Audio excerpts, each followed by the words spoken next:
Person one loves person two. Guess what?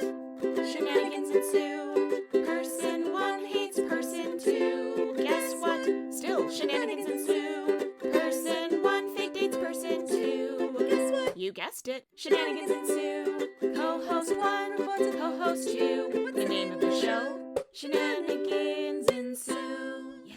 Hello, I'm Jasmine. And I'm Jane, and welcome to Shenanigans Ensue. A podcast where he spoke to me. He called you Connie. So? Your name is Melissa. Oh dear girl. Each episode we'll watch a rom-com and discuss its merits as a member of the rom-com genre. We'll cover well-worn classics, hidden gems, and everything in between. We'll give you our unsolicited opinion on every trope, caper, and flim-flam the film used, or maybe abused. And of course, the Shenanigans. It is the month of love, everybody. It is indeed, and we love to link our February episodes in honor of Valentine's Day. So, since last week we did the one-of-a-kind, Simply Irresistible with Sarah Michelle Gellar, we decided that for this episode, we're going to do her husband's rom-com of the same year, Freddie Prinze Jr.'s She's All That. Yeah. They're just like an absolute quiet power couple. Love that for them. I'm obsessed with them. They've been together for like how long now? Since 2002 they got married? Yeah, that's a good amount of time, especially for Hollywood. Seriously, are you kidding? And not only especially for Hollywood, but like nary a scandal to be seen. Just so healthy and lovely and clearly happy. Yes, not a whiff of drama. Love. I love that. Absolute goals. Happy Valentine's Day, you two, you absolute legends. So I actually had never seen this movie. Yeah, and it's been a hot minute since I've seen this, and I've only seen it once. So it was really interesting to take a little walk back to 1999. Yeah. The turn of the century. In a year of peak Macarena, but before Y2K. Yes. It's the only time we could have gotten two movies such as these last two. I think part of it is it's the build up to Y2K. So already everyone is feeling kind of chaotic, kind of crazy. Yeah. No one's in the best, most logical headspace. And like, this is just coming out of all of that. Everybody thought that the computers were gonna all shut down and like the nukes were gonna get launched. Like we were not in our right minds. No, we bunkered down. I remember that New Year's Eve so vividly, sitting in our back room watching this go down on TV, like unplugged the computer. That's so funny. My family was like, nah, I was at a party. I was in the San Bernardino Valley in California at one of my parents' best friends' houses while they had a massive New Year's Eve party. Well, I guess if it's the end of the world, go out with a bang, and if it's not, we're having a great memory anyway. So funny. What a time to be alive. Peak humanity, folks. And that's not a commentary about what's happening right now. Oh, let's not touch that. That's a whole podcast on its own. I know. That's for other people. I'm here for rom-coms. For an extended cut. No, the content that I put out is escapism, so...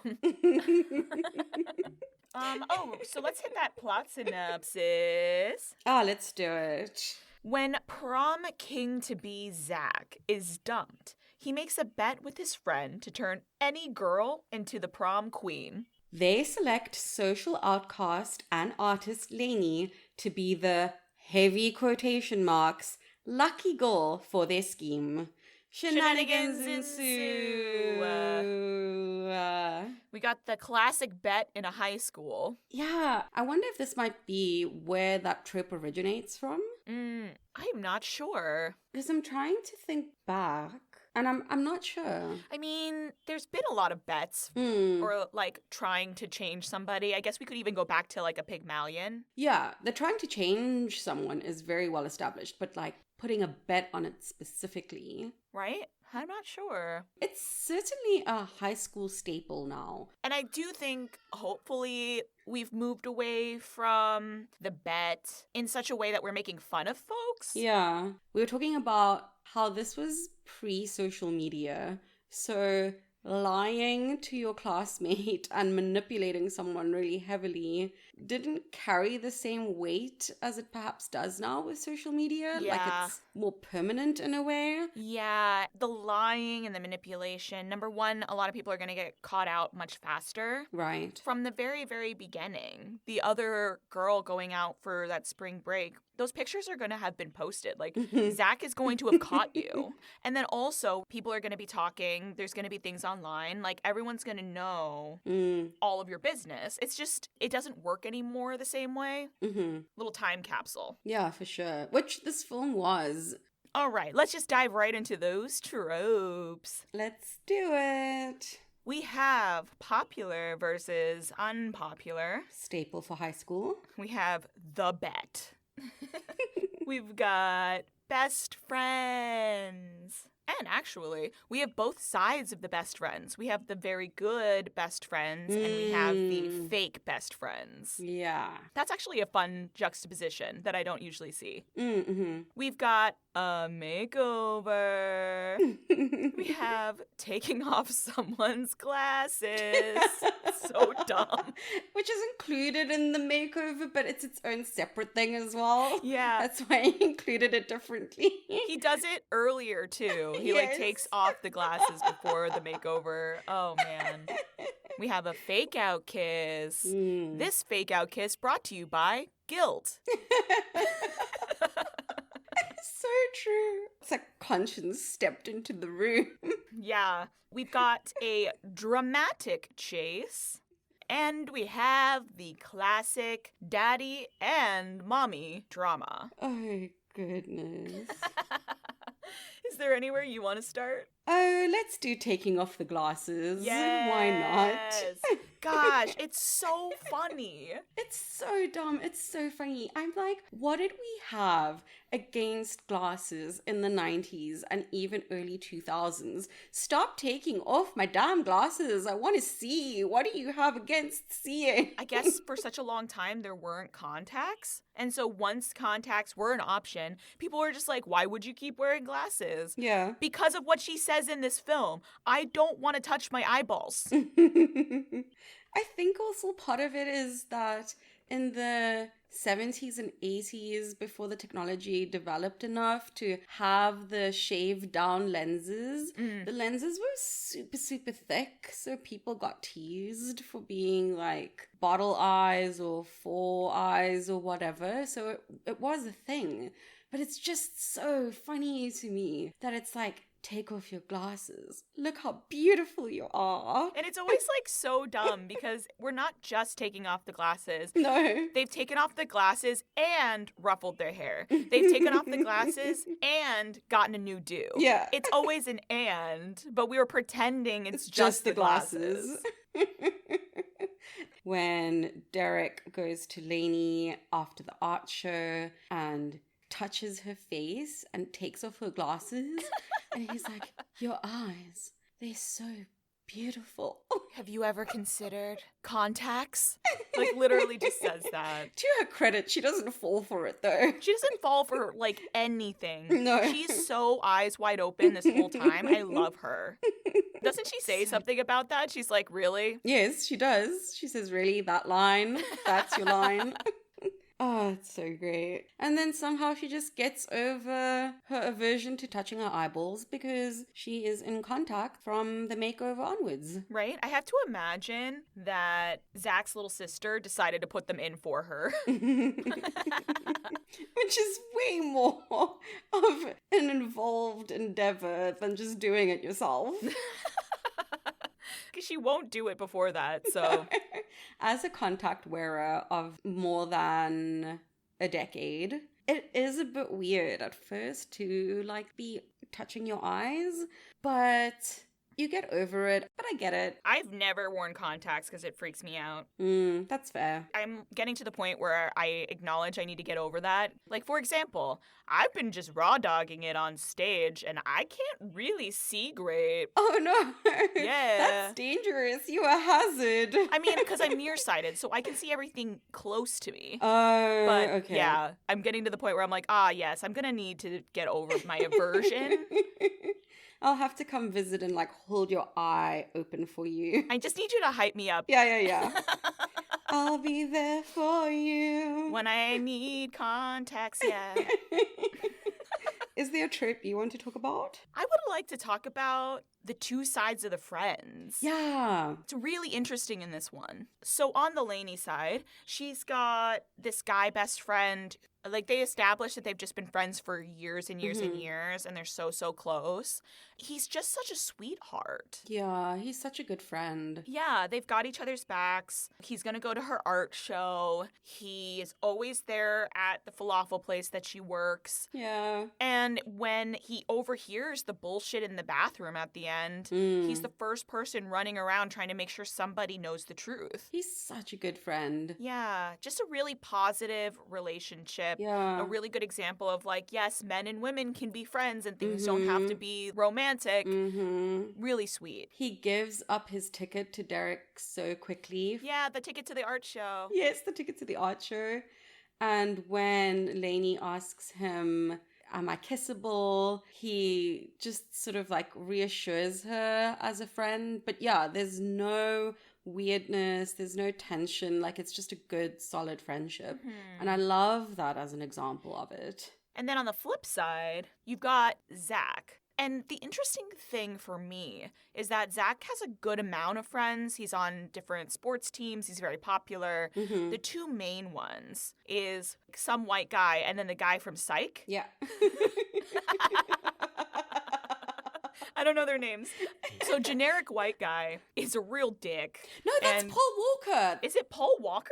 Yes. I did not recognize him at all. I didn't either. It was when I was going over the cast that I was like, wait, what? That's crazy. Uh-huh. How did I not recognize him at all? Because he looks so different. Because he's so blonde. He's so meatheady in this. It's that 90s over-bleached hair. Those tips are too frosted. So funny. I did not recognize him at all. So Paul Walker is a real dick in this movie. And Psych is a sweetie pie. Oh, he's so sweet. He's so unproblematic. Right? So yeah, like the other best friends on the guy side are the ones who put Zach up to the bed and are the ones who kind of egg him along, pick what they perceive to be the least likable girl at school. Yeah. The moody artist that is unredeemable in the eyes of Paul Walker's character. And it's so interesting to watch, like, in his attempt to screw up the bet at the end, Ooh. he completely throws Zach under the bus Yeah. and then tries to fake date Lainey himself. Yeah. And I wrote down in my notebook, like, why is everyone fucking with this girl? She minds her business. Yeah, she's not going out trying to antagonize people or anything. She's just staying in her lane, working on her art, hanging out with her best friend. Truly. Like, she's not going around, trying to cause shit, and somehow everyone is just getting involved in her life. It's so confusing. Especially that other girl in the art class who's just such a massive bitch to her for no reason. They really could have fleshed that character out a little bit. They should have just dropped the character. It was not needed. Yeah. Having her tell Lainey to kill herself at the beginning. Yeah, in a really long-winded, weird diss. In the weirdest way. Something that's only possible in the 90s. Like, you can't just say that shit. Like, that's crazy. And then at the party, when she is absolutely wasted in the bathroom. And Lainey, in an act of kindness, comes and helps her. Yeah, is trying to help her. Then say to her, how does it feel that, like, I'm super rich and got into this program and here you are cleaning up my puke? Good for you. What the hell, dude? Ew. Ew. Ew. So unnecessary. So bizarre. Everyone is really so awful to her for no reason. Do you have another trope? Let's talk about the daddy drama. Oh my gosh. The Because- dad and the mom drama.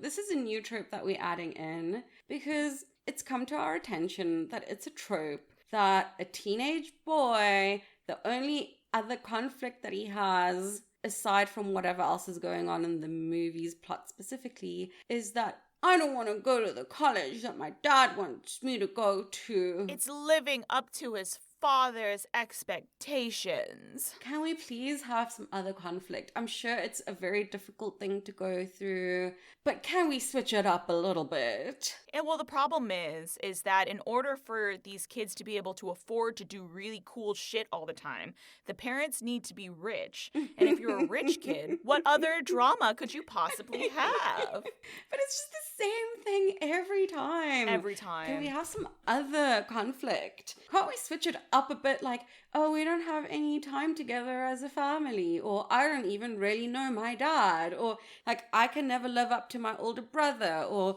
my parents prefer my sister, or something. They actually did include the other two examples that you said. Oh, really? Yeah, they were just like, he's never around and he doesn't even know me. Yeah, like those are literally the only options. Like it's always dad works too much, but has expectations. I need to see something else. There isn't anything else. Rich white guy has no problems, makes up problems with dad. That's it. That's the only option. And also they're made up problems. Like the dad is like, I don't expect you to do that. I'm just mad that you missed the deadlines to apply to schools. There actually wasn't a conflict at all. Nothing. It was a big nothing burger. It's not like Chad Michael Murray's dad in A Cinderella Story. Right.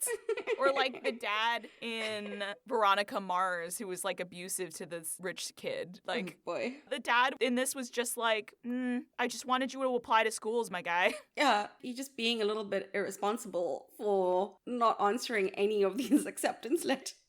And honestly, is so valid because we Yeah. find out that he's got the 5th highest GPA in the school. Mm-hmm. What do you want to talk about? I just quickly want to go over this little makeover.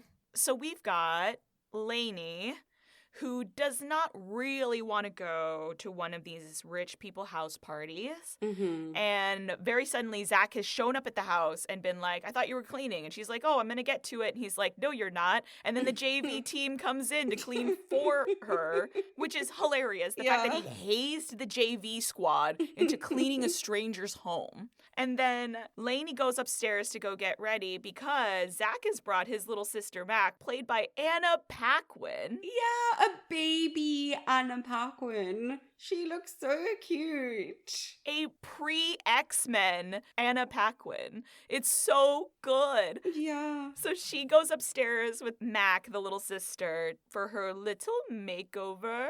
And the conversation's very sweet. They have like a cute girly heart-to-heart. We love those. But for me, what I always find hilarious is like, she never wears anything like this. She never wears heels. In what world is she comfortable in that dress, number one? Mm-hmm. And number two, is comfortable in those shoes.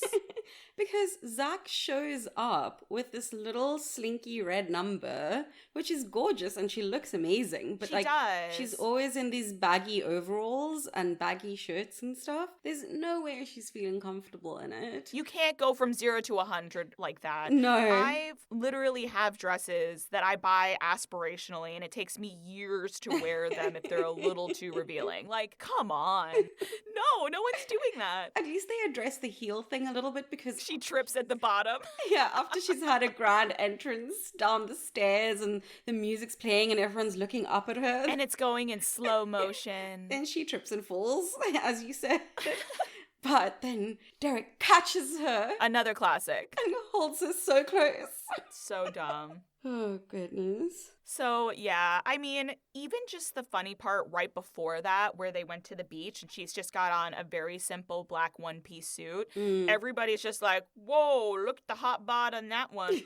Look at the bobos on Lainey. That was wild. I have never heard that in my life. Bobos is insane. I hope that was made up for the film because jeepers. I hate it, and I also think it's the funniest thing that's ever been said. I'm absolutely stealing that. That's how I feel. I feel so conflicted because when I heard it, every part of me was like, gross, but also that's hilarious because bobos is such a funny word to say. Yes, for boobies. Yeah. That's the thing, though, is like a man saying it in earnest is creepy AF, but me being like, oh my gosh, my bobos are bothering me today, that's gonna be fine. Gotta release the bobos from Bobo jail. Bobo jail. I got home and immediately set those bobos free. I can't. That's too silly. Oh. So dumb. Do you have another one that you wanted to talk about? I think because we just touched on it as we were rolling through it, we should expand a bit more on the fake out kiss brought to you by Guilt. Oh, yes, Fake Out Kiss, brought to you by Guilt. So I really did appreciate this. I appreciate that we had an inner conflict that Zach went through, and Freddie Prinze Jr. played it beautifully. Yeah. You can see him feel conflicted as he actually does catch feelings for Lainey. You really can. So she's busy painting a portrait of a mother, and Derek comes in and they have like a really sweet emotional connection about her mother, and they're leaning in and about to kiss, and then Lainey makes a quick quip of like, oh, what, are you angling for my vote for prom king? Yeah, it's a silly little joke she's making. Yeah. But it's a little too close to the truth. Mm-hmm. And Zach feels extremely guilty Yeah. in that moment and pulls back from the kiss, which then makes Lainey feel crazy. This was a kiss that she was leaning in for, right? This wasn't just one-sided. Her eyes were closed. As Yeah. far as she knows, maybe he wasn't even leaning in at all. So, like, now you're gaslighting her by accident. Oh, poor girl. Oh, I felt so bad for her because he like ran out of there. We know it's to try and sort things out before asking her to the prom, but she's left so confused. The acting in the scene was really good on both sides of it. Really beautiful. And like you said, I appreciate they did it because we have a fair number of rom-coms where the leads even sleep together when one or both of them is lying to each other, which is just Yeah. really, really rough. I'm not into it. Mm-mm. It's a big reason why I can't get over the how to lose a guy in 10 days thing. Oh, yeah.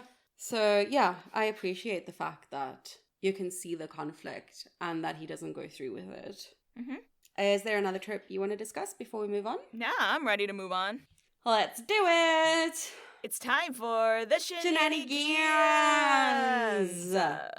I mean, we should just start at the very, very top with Lainey waking up a baby Kieran Culkin. That's where I wanted to start, so great. Is it Kieran? Kieran? I'm not sure how to pronounce it. I don't either. The guy from Succession. Kieran. Yeah, I didn't realize it was him until Zach was like, hey, Spaz. And Kieran was like, he knows me. And then I looked into the face of this adorable freckled child and was like, oh my gosh, Succession. How she wakes him up really establishes this sibling relationship, which is like lovingly contentious, which is so nice. They're so cute. She's like, I got your breakfast. He doesn't want to get up. I'm hawking a loogie in it. She makes a big show of noise, making it sound like she's going to hawk a loogie. And then when he comes out, her sucking it back up was wild. Yeah, well done. The relationship that they establish with the little brother throughout the rest of it is so sweet. Zach really does kind of form a bond with him in the sweetest way. It's very cute.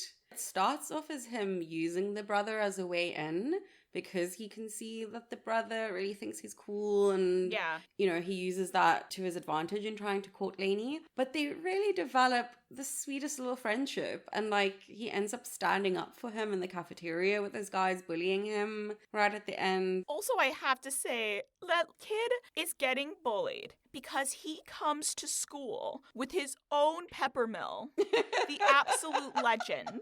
He woke up that morning and said to himself, you know what I'm going to use space in my backpack for? A 1.5 foot long peppermill. And then he selflessly glides around the cafeteria Yeah. offering fresh cracked pepper to anyone that will have it. He's sharing. What a sweetheart. That is the weirdest thing ever, and I absolutely would have been friends with that kid in high school.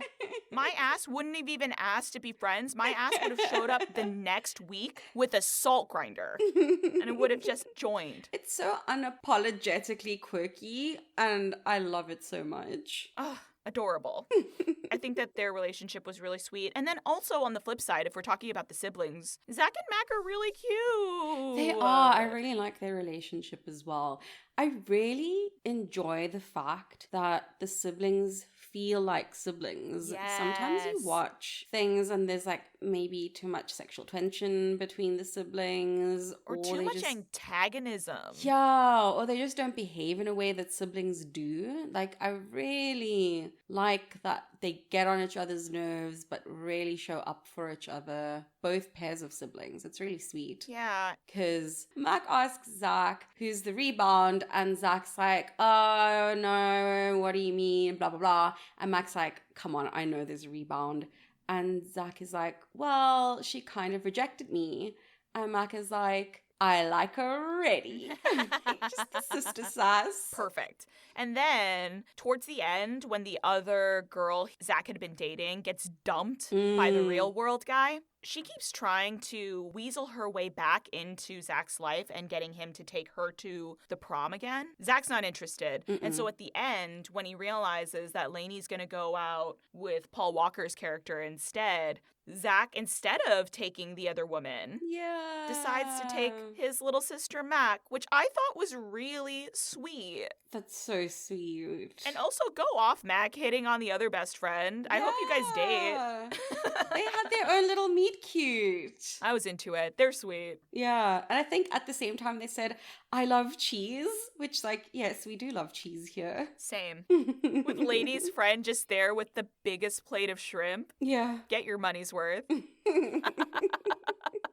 Also, wait, the one thing I didn't quite understand, though, is why Zach goes to public school, but Mac goes to an all-girls private school. I don't know. No. That was an interesting plot point, because why could she not just be at their school? It's weird, right? It is weird, because it doesn't affect the plot in any way. Yeah. Unless it was just for that one line. And the school is big enough that she could just be enough years under that you don't really see her at the school because they're not, like, in the same classes, obviously. So they didn't need to explain that. Yeah. We touched on it briefly with the junior varsity team coming in to clean the house. But the fact that the dad doesn't notice Oh my gosh. at all. He's just doing taxes at the table and half-assedly watching Jeopardy. There's so many unaccounted for boys in your home. Absolute no spatial awareness. Nothing's registering. Nope. Oh. Mm. Towards the beginning, that transition from that girl telling him about spring break into spring right. break has to be one of the best film transitions I have ever seen. It was so smooth. Flawless. They're talking at the school, outside, at a table, Mm. and the next thing you know, two of her best friends are walking by in swimsuits, and now we follow the best friends, and suddenly we're at a pool party? Yeah. What? I was really expecting that we're going to just jump into a flashback, but we didn't. We did this transition. This was just a one shot. I think that they had the set up so that that pool was physically there. It was really well done. It was very smooth. It was perfect. Yeah. I thought it was one of the coolest transitions I've ever seen. Oh, the hacky sack performance art. I cannot. Oh, gosh. So Zach ends up at this art show, and the guy running this thing has been alerted to the fact that there's someone new and calls Zach up onto stage. Yeah. And Zach just happens to have a hacky sack on him. I guess it was the 90s. I was going to say classic 90s. Yeah. And then B just whips it out and starts playing hacky sack with himself. And somehow manages to make it into a profound message Yeah. about expectations in life and the pressures we put on ourselves and how they're unsustainable. Yeah. Like, I don't know how it happened, How? but I was also kind of moved by it by the end. It was both. It was like, this is unbelievable. Why are they doing this? And like, he kind of has a point. And I love that Lainey put him up to this, Mm. probably as like a bit of a test and a bit of a fuck you. Yeah. But he delivered. And then it must have been so irritating that he was kind of good as well. I would be actually charmed by that. I do feel like that's progress towards falling for him. Mm-hmm. And I mean, the piece that he performed had a clearer message than the actual piece they were there to watch. Absolutely. So funny. Who knew a hacky sack could be so profound? I would like to discuss the copious antics of Matthew Lillard in this. If you don't recognize the name, you will recognize his face. He's been in so many things. He's hacked the planet. He's been Shaggy. He recently played opposite Christina Hendricks in Good Girls. He's been booked and busy. An absolute legend. And he's really, really funny. And so him playing the real world weirdo was just so good. He does weird well. He does weird so well. And he manages to do weird while still being hot. Like, it's absolutely uncanny. He is such a narcissist. Yeah. Because in the flashback, Zach's ex, she's like, oh, I got this tattoo to commemorate our time spent together. So she got a heart, I think. Yeah. And he gets a self-portrait on his arm that says me underneath. Just wild. She's there trying to essentially feign fuck, right? Yeah. Like, she wants to be with the guy who's on The Real World. Mhm. When she's at school after spring break, he shows up to pick her up, and like they start making out in the weirdest, most uncomfortable way out in the parking lot of the school. So funny. He makes her watch him in the real world while she's trying to start something in bed. Yeah. And he tells her to stop so he can watch himself. He's like, I'm too distracted with the smell of your saliva on me. I don't want to have the smell of your saliva on me later. Wow. What? Wow. And then he goes to the same party after the makeover, and he decides to pull all of the attention at one point to dance poorly, but with 100% confidence, to a song he doesn't really know the lyrics of, but he tries to sing anyway. It's just unhinged. It was so unbelievably awkward. I just absolutely adore this guy as an actor. And then one of my favorite things is the really beautiful comeuppance that girl gets. Yeah. She tells Zach at the beginning of the film, oh, you thought I was going to go to college, still dating you? How sweet. And then to have it flipped on its head later. Yeah. She absolutely cannot stand anything that real world guy is doing. She hates him. They're a terrible match. She still insists on dating him for the optics. And so at the end, when he breaks up with her and they show a little flashback clip of it, and he says, oh, you thought I was going to keep dating you after I go to this next real world location shoot? Yeah. That's sweet. It was very satisfying. Really smart. Especially because she does the house sweet thing to Lainey as well when the whole bet Yeah. is revealed and everything. And she says to Lainey, oh, you thought you were popular for real? How sweet. I forgot about that one. That gives it the perfect rule of threes. Yeah. So it's really satisfying that she gets her due. Oh, speaking of the real world, the fact that Derek has a nightmare I love that. emulating the real world, but with what's happening with the bet. That like mystical realism, it's a dream sequence. It was so great. That they flipped it on its head, and it's actually Lainey who's made the bet with the other girl, and they're laughing at him, and then he wakes up freaking out. It's so funny. It was really clever to have that be the setting for his nightmare. Yeah. Again, showing he does in fact have a conscience. Then this isn't really a specific shenanigan, but in general, so many baby-faced actors that are so well known. Usher? Usher? Just there as the announcer and DJ? What do you mean? Usher does the announcements at this school? Okay. Also, I will never recover from Usher calling Lainey the falafel fairy. The falafel fairy is so funny. I'm obsessed with that. And for some reason, Usher is just friends with everyone because when he DJs at the dance, he convinces everybody to break out the choreographed dance routine they've all rehearsed. You're gonna do the dance I taught you? I also just don't understand why these 10 couples, why do they know the choreography? I think Usher just has that much pull. In what world does Lainey know the choreography? She doesn't live in the same social groups as these people. By pure force of charisma, did Usher convince these people to dance? Dance, puppets, dance. I can't. How odd. Then we have Gabrielle Union and randomly Lil' Kim. I didn't even notice. So crazy.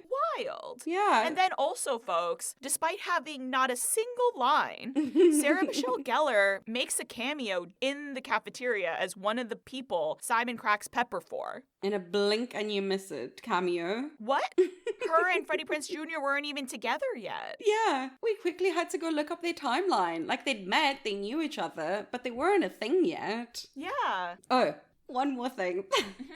So Lainey gets nominated for prom queen, and it culminates in there being an epic rap battle over who should be prom queen. Yeah, just outside at the school. Just randomly. Why? And to, clarify, not by the girls themselves running, but just like these two random dudes. Who just go to school there and are very clearly against that other girl and want Lainey to win. It was so random, but so funny. I don't know if you noticed this at the end when they're at graduation and Freddie Prinze Jr. is naked. They're yelling names of people to come up to the stage, and one of the names was Rainwater Sky Sebastian. What? That is the fakest name I ever heard. I did not notice that. I was too focused on seeing what the end result of the bet was because I completely forgot. Right. To be fair, they are in California, and that is the one place where you would find that name. That kid is also going to art school. That kid has rich parents. Rainwater? That's wild. Sky Sebastian makes sense. Yeah. Ish. Or Rain Sebastian. Maybe it's someone who was involved in production or something. So they're shouting out people. I don't know. That bothered me so much. The one thing that I want to talk about too before we move on is another beautifully shot, beautifully edited scene. Probably one of my favorites that I've ever seen, where it is revealed to Lainey that there has been a bet the entire time. The Paul Walker character reveals it in a very brutal way. And Zach is a little bit further off, having just told that other girl he doesn't want to see her. Yeah. And when he kind of confronts the Paul Walker character, Lainey asks, is it true? And he has to confess that it is. The way they edited it, they silenced the entire set. They pulled all the background noise away. They let the entire scene sit in silence. They let the characters sit in the discomfort.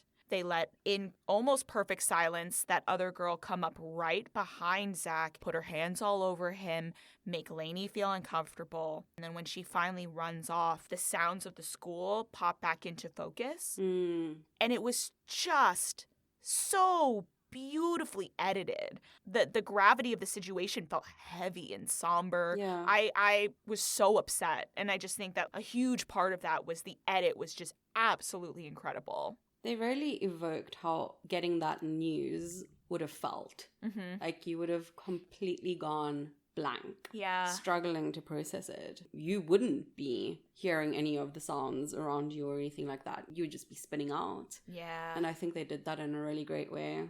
And then to have the only F-bomb in the movie be the line she says in that silence made it pop even more. I'm glad that they took the seriousness of it up to that level, because it is not okay what was done. Yeah. Yeah.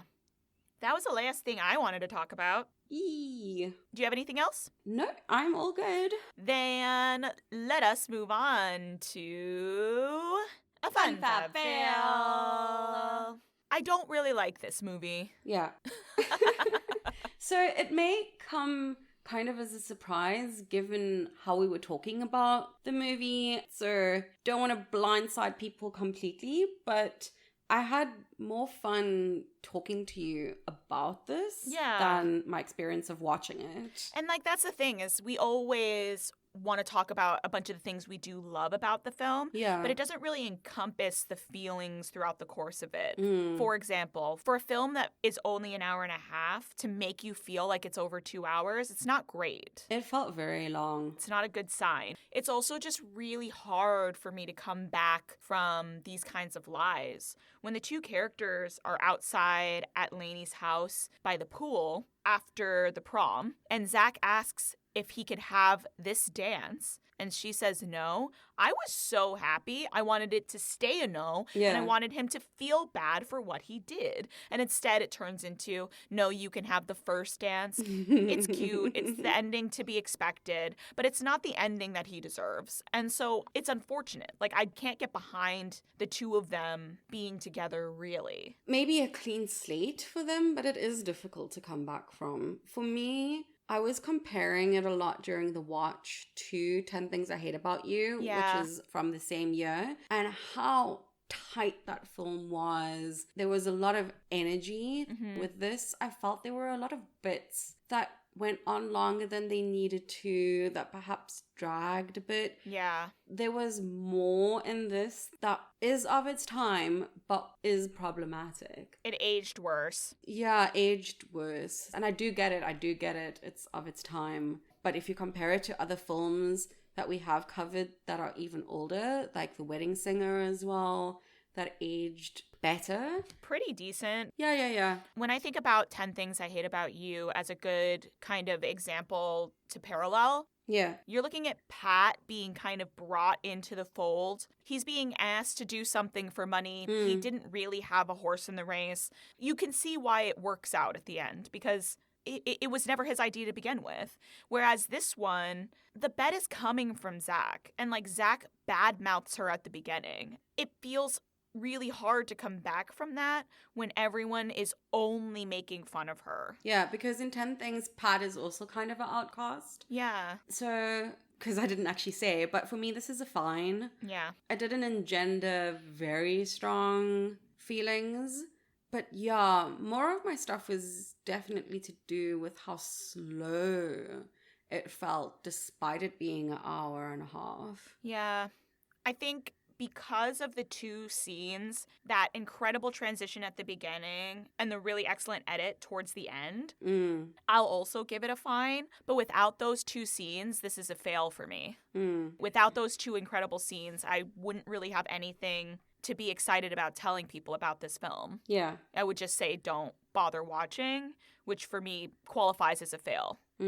It's unfortunate because I know it is like a part of classic rom-com or like foundational rom-coms. Yeah, it's a massive thing just culturally, and it's been referenced so much as well. So I will say I was a bit disappointed coming back to it as an adult and not enjoying it more. That's okay though. If you like this movie, I totally get it. Yeah, And I will say it's contributed so much in terms of tropes to the genre. That reveal on the staircase, like you weren't really getting that so much beforehand. Oh, yeah. In that way, She's All That walked so that many others could run. Yes. And we appreciate that about this film. Absolutely. So I can appreciate it in that way. But like just as a standalone watch, I'm not going to run to see this again. There's a lot of things that could have been worse, but it is a product of its time. 'Tis what it is. Well, That brings us to... our favorite section. Give me the cheese, please. Yeah. All right. I'm ready to jump on in there. Let's do it. 3, 2, 2, 1. 1. Craft Old single. Bijou. Ah. I actually remember that I went first after our guest last week. Oh, yeah. So you go first. Sounds good. I went with Old Bijou. So if you're familiar, a bijou is like a little gem, a little nugget of goat cheese. So cute. Yeah. The thing about a bijou is that it's got a little bit of a shell, kind of like the rougher exterior that we have with Lainey at the beginning of the film. And it is a cheese that is meant to be enjoyed young. So in a lot of ways, this film could still possibly be enjoyed by younger folks who maybe still feel the heightened emotions of being in high school themselves. Maybe things are still kind of that toxic and we just don't know about it. Right. Or maybe you just remember it being good because you consumed it during the time of its origin, so while it was still young. These are all ways the film could have been enjoyed. But unfortunately, this bijou old. It's not good now. Don't eat it. Please don't eat it. Well, it does have these moments of sweetness, this creaminess, these little tangy jokes, and you think that it's gonna be really great. You're gonna make yourself sick. Don't eat it. That's why it's an old bijou. So I picked a craft single. I feel like this film is very American. Yeah. So is a craft single. And I didn't have a craft single until I was in the States. And it's an experience. In context when it's used, because I think that it's used for like in tuna melts or grilled cheese or on a Philly steak or whatever. Like, yeah, you want a low melting point. yeah, because it has a very low melting point. And I can see its function and it's fine when it's incorporated with everything. But I don't think, I won't engage with it solo. Definitely not on a cheese plate. Yeah. But I can see how it's really important, not just in function, but just in terms of culture. And I feel that way about this film as well. I won't necessarily seek it out, but I can see where it's slotted in terms of the genre as a whole. And I appreciate it for that, the same way I appreciate the low melting point of a craft single on a tuna melt. Very fair.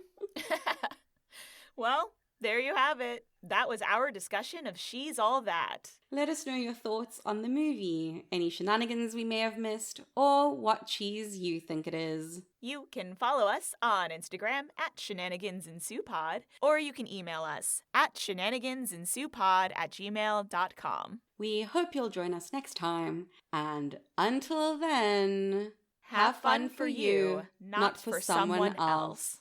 Bye. I need to go Google Rainwater Sky Sebastian. I'm gonna Google it. There's someone on Facebook named Sebastian Rainwater Sky. Wow. And then somebody posted on X, Rainwater Sky Sebastian, nothing else. And the first comment was, She's All That. That's a deep cut. That's gonna be the thing I remember about this movie while all the other things fade.